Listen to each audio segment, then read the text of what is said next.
squadron, every NDP usually we have workout training up to 3 sets of crew for the actual day. So I was assigned to be the FIS controller for Team 1, and there are 2 parts to the workout training as well. First is the internal RSF training, which we do within our own airspace, after which we will also have combined training with CAAS, of which we also have certain airspace closures that will be granted to us during the specific timings. So normally what do we do will be prior to the airspace closure, we'll coordinate with CAAS to let us know which is the last departure and the last arriving traffic. Then thereafter, this airspace will be given to us for the combined rehearsal to continue. So this coordination with CAAS usually has been pre-coordinated to have the certain dates that will be published in the AIP. Yeah, so CAAS is also aware that during this certain period there will not be any civil traffic that will be allowed to enter Changi. Yeah, and we also have for myself, being the FIS controller, I deal mainly with civil and coordinating with traffic that departs from Changi, for example like Fokker 50 or even the MRTC.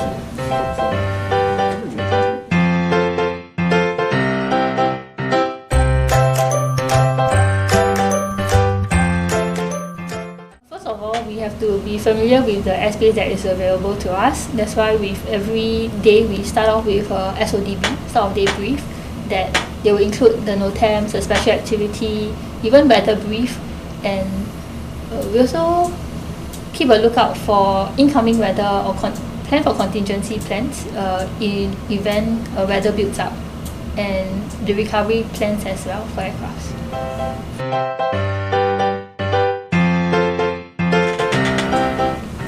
on the fateful day, because of the way we have already coordinated with CAAS the airspace closure timing, so they informed us that there will be an aircraft that will be departing, and so we are also on the lookout for this aircraft that is departing, and thereafter we will have assurance that actually we have the airspace sanitized for the fly pass.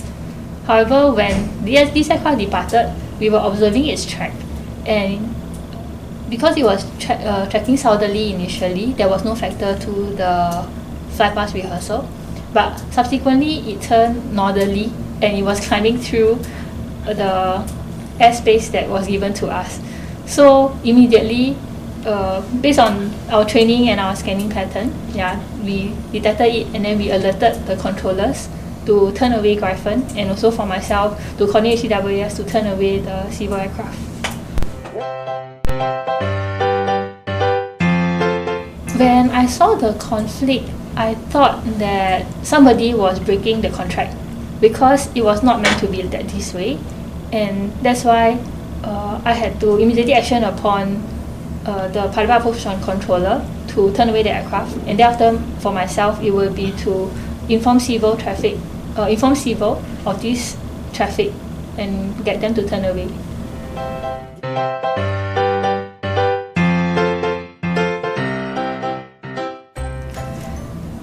The entire team had oversight because of the connects, and also for myself, based on our own training, we usually have a scanning pattern.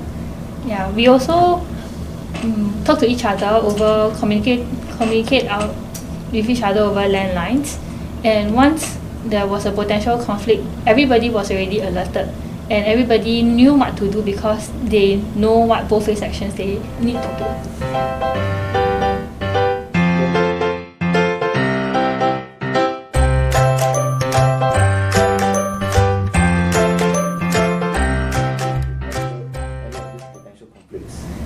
In squadron, based from our training, we are always drilled to know what both phase actions to do. In our training, we are also trained to communicate with each other the game plan, to formulate a game plan, and also we need to know the procedures for all the aircraft that is departing, arriving. So when the incident occurred, it really falls back to fundamentals and how we are able to CRM each other, to alert each other what needs to be done, what is the urgent thing that needs to be done next.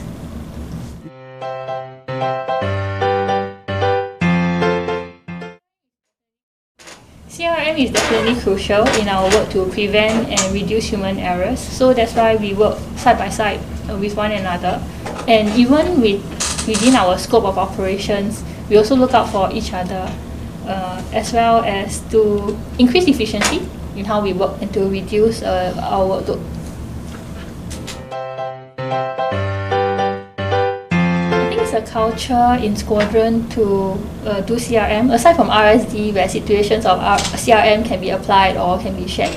During SODB, EODD, sometimes even we invite the AOXX to speak up if they have issues that they observe that they can highlight to us.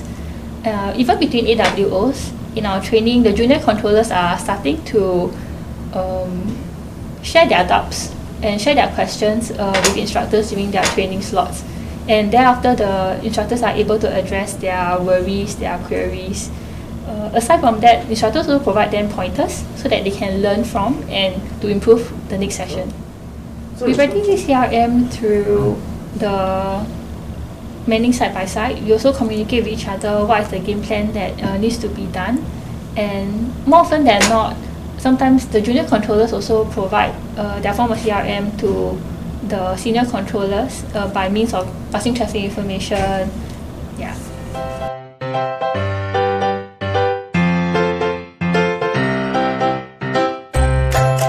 I thought that it was a job well done.